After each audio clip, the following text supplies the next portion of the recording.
माय माऊली नमस्कार. 18 पुराणातील एक पुराण श्री मार्कंडेय पुराण अभिवाचन करत आहे. भाग 8. प्रथम श्री गणेशाय नमः, श्री सरस्वत्यै नमः, श्री गुरुभ्यो नमः, श्री कुलस्वामिनी देवताय नमः. अविघ्नमस्तु. ओम नारायणाय नमः. ओम नरोत्तमाय नमः. ओम श्री वेदव्यासाय नमः. श्री मार्कंडेय नमस्कार करून प्रारंभ करते. अध्याय 28. अलर्कास योग मार्गाचे मार्गदर्शन. अलर्क पुढे दत्तात्रयास म्हणू लागला, भगवान, सत्संगतीमुळे मनुष्याचे कल्याण कसे होते याचे मला अधिक वर्म सांगा. सत्संगतीचे महत्त्व तुम्ही मला सांगावे ही नम्र विनंती. दत्तात्रय सांगू लागले, अलर्का, प्रेमाच्या भावनेमुळे दुःख निर्माण होते. मनुष्य हे तुझे ते माझे यामध्ये विनाकारण वेळ व्यर्थ घालवतो.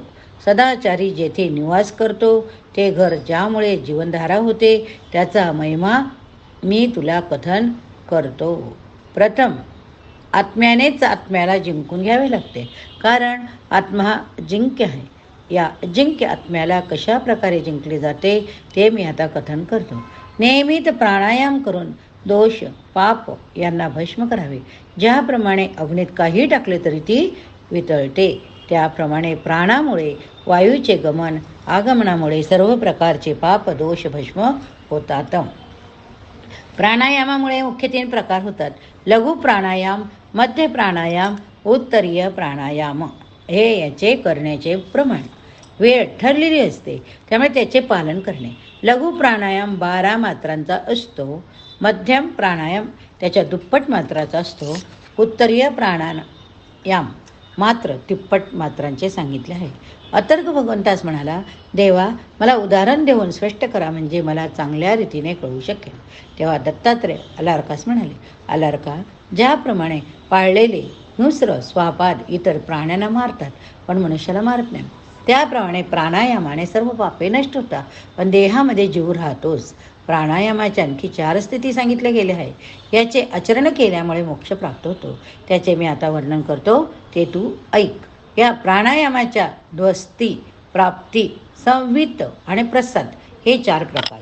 तेव्हा अलर्क भगवंतास म्हणाला, हे भगवंता, आपण मला कृपया हे सांगावे की हे प्राणायाम करण्याच्या पद्धती कशा, यामुळे काय लाभ होतो. यावर भगवान दत्तात्रय सांगू लागले, अलर्का, तू याचे अत्यंत मनपूर्वक श्रवण कर. प्राणायामाची पहिली स्थिती म्हणजे ध्वस्ती होय. या ध्वस्तीमुळे दूषित मनाची मलिनता नष्ट होते. जर कोणाला मोहपाशातून सुटका करून घ्यायची असेल तर त्याला प्राप्ती प्राणायामासारखा दुसरा चांगला मार्ग नाही. या प्राणायामाच्या आचरणाने मनुष्याचे सर्व प्रकारचे लोभ नाहीसे होऊन मनुष्य विरक्त बनतो.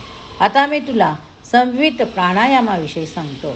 या संवित प्राणायामाच्या आचरणाने मनुष्यास अतिस, अनागत, निरीहित या विषयाचे ज्ञान मिळणारी ज्ञानशक्ती प्राप्त होते. यामुळे तो ज्ञानी बनू शकतो. प्रसाद या प्राणायामाच्या आचरणाने पंचवायू इंद्रिय विषयापासून मनुष्याचे मन शुद्ध होते. याला प्रसाद असे म्हणतात. एवढे सांगून झाल्यावर दत्तात्रय अलर्कास म्हणाले, अलर्का, या प्राणायामाची लक्षणे व त्याच्या आरंभाच्या आधी ज्या आसनांची गरज असते याविषयी मी तुला सांगतो. सर्वप्रथम पद्मासन, अर्धवासन, स्वस्तिकासन याचा अवलंब करून घ्यावा. कोणत्या दैव देवतांचे नाम घेऊन योग अनुष्ठानास बसावे. या स्थितीत नासिकेच्या अग्रभागी दृष्टी स्थिर ठेवून दुसरे कोठेही लक्ष ठेवू नये. प्राणायामाचे प्रकार 10 मानले गेले आहेत. या धारणेचे 2 प्रकार आहेत. नियत आत्माहून साधना केल्याने योगाच्या सर्व दोषांचे शमन होते. अशा प्रकारे जे साधना करतील त्यांना शांती प्राप्त होऊन परब्रह्माचे दर्शन होते. योग्यास योगसिद्धी प्राप्त करण्यासाठी अतिसंभाषण, अतिमुख, अतिश्रम, चित्त चंचलता यावर पूर्ण विश्वास विजय मिळवावा, तरच योगी मनुष्याला योगसिद्धी प्राप्त होते. मोक्षप्राप्तीचे मूळ जे आहे ते म्हणजे देह हे होय. जी व्यक्ती योग्याची स्तुती करते, ज्यामुळे सर्व जीव त्यापासून भयभीत होत नाही, अशा व्यक्तीत श्रेष्ठ सिद्धी प्राप्त झालेली असते. अध्याय 29. योगाने प्राप्त होणारी सिद्धी व मुक्ती. भगवान दत्तात्रय अलर्कास पुढे म्हणू लागले की आत्मदर्शन झाल्यावर जी विघ्ने उत्पन्न होतात त्याचे वर्णन मी तुला सांगतो. या अवस्थेत असताना योगी पुरुषाला अनेक सुख वस्तूंची प्राप्ती करण्याचा हव्यास निर्माण होतो. अनेक उपभोग घ्यावेसे वाटतात. त्याबरोबरच श्राद्ध, उपवास, देव, पितर, गुरुजन व ज्ञानी यांचे पूजन करावेसे वाटते. या विघ्नांवर विजय योगी विषयांची निवृत्ती करून मिळवू शकतो. यानंतर प्रातिभ, श्रावण, दैत्य, आवर्त यासारखे सात्विक, राजस, ईर्ष्या, तामस इत्यादी गुण योग्यापुढे विघ्ने निर्माण करतात. खूप लांबच्या अंतरावरील शब्द देखील ऐकू येतात. त्या श्रावण असे म्हणतात, ज्यामुळे योगी मनुष्य 8 दिशांचे ज्ञान प्राप्त करून घेऊ शकतो. त्यास दैव उपसर्ग म्हणतात. यामुळे योग्याचे मन आचार भ्रष्ट होऊन निराश्रय करत तो हिंडतो. गुरूंचे ज्ञान हे शरीराने करावे, कारण योगप्राप्ती ही ज्ञानामुळेच होते. मनपूर्वक परब्रह्माचे चिंतन करून भुरादी 7 प्रकारची सूक्ष्म धारणा केल्याने सूक्ष्म ज्ञान प्राप्त होते. जो योगी मनुष्य अशा प्रकारे 7 सूक्ष्म भाव जाणतो त्यास पुनर्जन्म घ्यावा लागत नाही. परंतु यामध्ये जर आसक्ती निर्माण झाल्यास नाश होतो. योगी या 7 धारणाचे ज्ञान प्राप्त करून सुद्धा त्यामध्ये लीन होत नाही. योगी मनुष्य अनिमा, लघिमा, महिमा, प्राप्ती, प्राक्रम्य, ईशित्व, वशित्व या 8 ऐश्वर्यात्मक गुणांना प्राप्त करू शकतो. या गुणांमध्ये कार्यात शीघ्रता निर्माण होणे ती लघिमा होय. ज्यामुळे सर्व पूजनीय होत ती महिमा होय. ज्यामुळे सर्व इच्छितांची प्राप्ती होते ती म्हणजे प्राप्ती होय. हे सर्व गुण प्राप्त झाल्यानंतर पुन्हा जन्ममृत्यूच्या चक्रात पडावे लागते. अशा योगी कधीही कोणत्याही प्रकारचे नष्ट होत नाही. असा परश्रेष्ठ योगी कशाही प्रकारचा उपभोग न घेता विरक्त होतो. ज्याप्रमाणे झाडावरील अस्वच्छ पानावर पाण्याचा एक मोठा थेंब देखील पडला तरी ते पान पूर्णपणे स्वच्छ होते, त्याप्रमाणे योग्याकडे 8 गुणांपैकी एक जरी गुण प्राप्त असेल तरी योग्याचे मन अत्यंत शुद्ध होते. त्याच्या हृदयात ब्रह्मनिष्ठा निर्माण होते. अशा रीतीने योगी मनुष्याने जर 8 गुण प्राप्त केले तर त्याच्या आयुष्याचे कल्याण होते.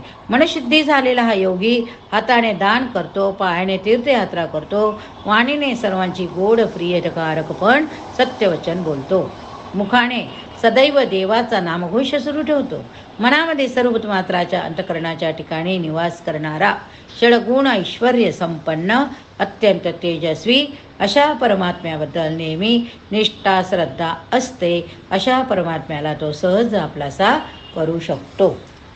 अध्याय 30 योग्याची जीवन प्रणाली.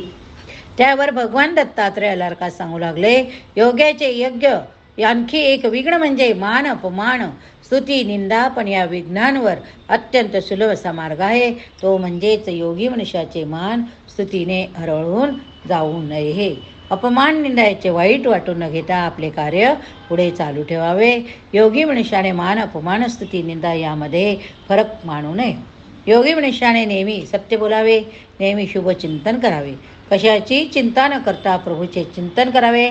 योगी मनुष्याने कोणत्याही उस्वास किंवा कार्यास जाऊ नये. ज्या वेळच्या घरच्या सर्व लोकांचे भोजन झाले असेल, मन तृप्तीने झाले असेल, त्यात घरात योगी मनुष्याने भिक्षा मागावी. भिक्षा मागताना नेहमी त्या भिक्षा देणाऱ्या व्यक्तीस प्रभूच्या नामाविषयी उपदेश करावा. जेवढी भिक्षा देतील त्यातच समाधान मानावे. ही भिक्षा सज्जन सात्विक देवांवर श्रद्धा असणाऱ्या व्यक्तीकडूनच स्वीकारावी. योगी मनुष्य जेव्हा भिक्षा मागतो तेव्हा तो भिक्षुकाच्या रूपात असतो. भिक्षुकाची 5 मुख्य व्रत सांगितले आहेत: अस्तेय, ब्रह्मचर्य, त्याग, अलोभ, अहिंसा ही व्रत. तसेच आणखी 5 नियमही सांगितले. त्यामध्ये अक्रोध, गुरुसेवा, शुद्धता, मित आहार, स्वाध्याय, स्वतःचा अभ्यास करणे होय म्हणजे स्वाध्याय. योगी मनुष्याने संगतीचा त्याग करावा, कधी क्रोध करू नये. ज्या ठिकाणी कमी लोकवस्ती असेल त्या ठिकाणी एका डेरेदार वृक्षाखाली योग्याने बसून ध्यान करावे. वाग्दंड, कर्मदंड, मनोदंड यांना ताब्यात ठेवतो तोच परमश्रेष्ठ योगी होय. योगी एकाग्रतेने चित्त शुद्ध ठेवून योगसाधना करतो. अशा परमश्रेष्ठ योगी मनुष्यास मोक्ष प्राप्त होतो. अध्याय 31 ओंकाराचे वर्णन. भगवान दत्तात्रय अलर्कास पुढे म्हणाले, जो योगी अशा प्रकारच्या क्रियाद्वारे योगसाधना करतो तो अनेक तपे आपल्या पदापासून विमुख होत नाही. परब्रह्माचे दर्शन होण्यासाठी ओंकाराचा जप अत्यंत महत्त्वाचा होय. ओंकार हे अक्षर देवादेवतांच्या अत्यंत जवळचे. ओंकारातूनच सर्व सृष्टीची निर्मिती झाली. या ओंकाराचे नामस्मरण करणे हाच योग्याचा सर्वश्रेष्ठ स्वाध्याय.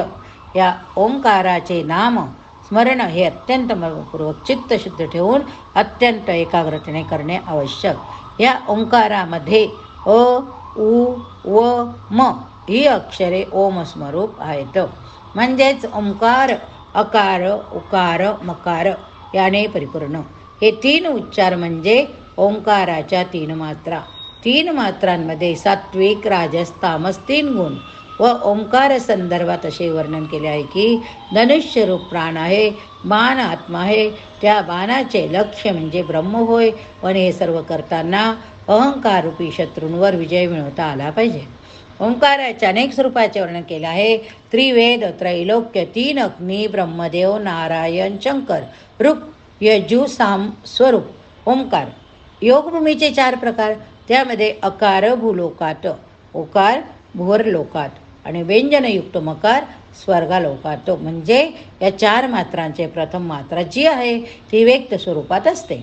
दुसरी जी मात्रा आहे ती व्यक्त स्वरूपात आहे. तिसरी मात्रा पिच्छ करती आहे. ही शेवटची जी मात्रा आहे ती चौथी, तिचे स्थान परमपद होय. ओंकाराची पहिली मात्रा ऱ्हस्व आहे, दुसरी मात्रा दीर्घ आहे, तिसरी मात्रा लुप्त आहे, राहिलेली मात्रा ही अर्धी मात्रा ती अवर्णनीयच होय. अशा रीतीने जो या ओंकाराला परब्रह्म मानून त्याचे मनपूर्वक जप करतो तो या भवसागरातून तरू शकतो.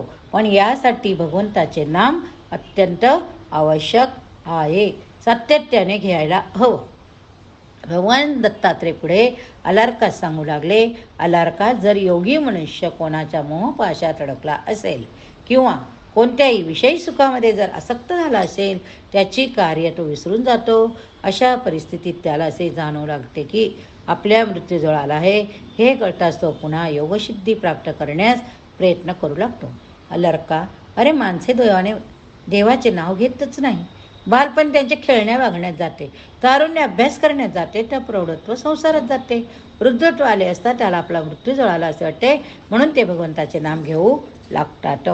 यासाठी अरिष्टाचे ज्ञान असणे अत्यंत आवश्यक. म्हणजे कर्तन काळ जवळ आला तरी दुःख होत नाही. अध्याय 32, मृत्यू सूचक स्वप्ने. बघूया. दत्तात्रय गुरु अलर्कास म्हणाले, मी अरिष्टविषयी काही गोष्टी कथन करणार आहे. ज्या योगी लोकांना सूर्याचे बिंब रश्मीरहित अग्निकिरणांची युक्त दिसते त्याचा मृत्यू 11 महिन्याच्या आत होतो, हे निश्चितपूर्वक आहे.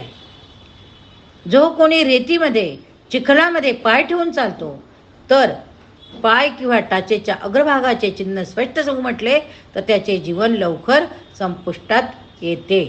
कावळा अथवा इतर पक्षी, हिंस्र पक्षी योगी लोकांच्या डोक्यावर येऊन बसले तर त्याचा मृत्यू जवळाला असे जाणावे. आकाशामध्ये काळे ढग न दिसतात ज्या विजाच दिसतात, तसेच आकाशामध्ये ज्याला रात्रीचे इंद्रधनुष्य दिसते त्याचा मृत्यू 3 महिन्यातच होतो. ज्या योग्यास तूप, तेल, पाणी अथवा आरशात आपले शरीर मस्तक रहित दिसते त्याचा काळ नाश करतो. ज्याला स्वप्नामध्ये गाढवाच्या यातना बघून दक्षिणेस भ्रमण करीत आहे असे दिसते त्यालाही लवकर मृत्यू ओढवतो. जो देवपूजा करत नाही, आई वडील गुरूंच्याबद्दल आदर ठेवत नाही, त्याचे आयुष्य व्यर्थ जाते. हे राजा, ही सर्व अधिष्ठे रात्रीच्या वेळी प्रगट होता, म्हणून आपण सदैव योगात मग्न राहावे, म्हणजे काळ आपणास त्रास देणार नाही. नियतीला सर्व सविस्तरपणे सांगितले. योगी माणसाच्या हृदयातून अमृत गंगा प्रगट होत असते, त्यामुळे योग साधना करावी, मन एकाग्र करावे, ते भगवंताकडे लावावे, योगाने मोक्षप्राप्ती होत असतो. राजा अलर्क म्हणाला, हे ब्रह्ममन, मला सुबाहू काशी नरेश भेटले, त्यामुळे आपली भेट झाली. माझी सर्व पापे नाहीशी झाली. माझ्या हातून पुन्हा दुःख होऊ नये म्हणून आपण सांगितल्याप्रमाणे मी योगाची साधना केली. दत्तात्रयाची आज्ञा ऐकून अलार्काने त्याचा नमस्कार केला व तो काशी नरेशाच्या नगरीत आला. तो म्हणाला, हे काशी राजा, मला आता आयुष्याच्या इच्छा नाही, मानवाचे आयुष्य क्षणभंगूर, मला संपत्तीचा मोह उरलेला नाही. या विश्वात ब्रह्मच एक सत्य आणि सारे विश्व हे परिवर्तनशील. दत्तात्रेयाच्या कृपेने मला ज्ञान प्राप्त झाले. आता मी सर्व राज्याचा त्याग करणार, ममता अहंकार याचाही त्याग करणार.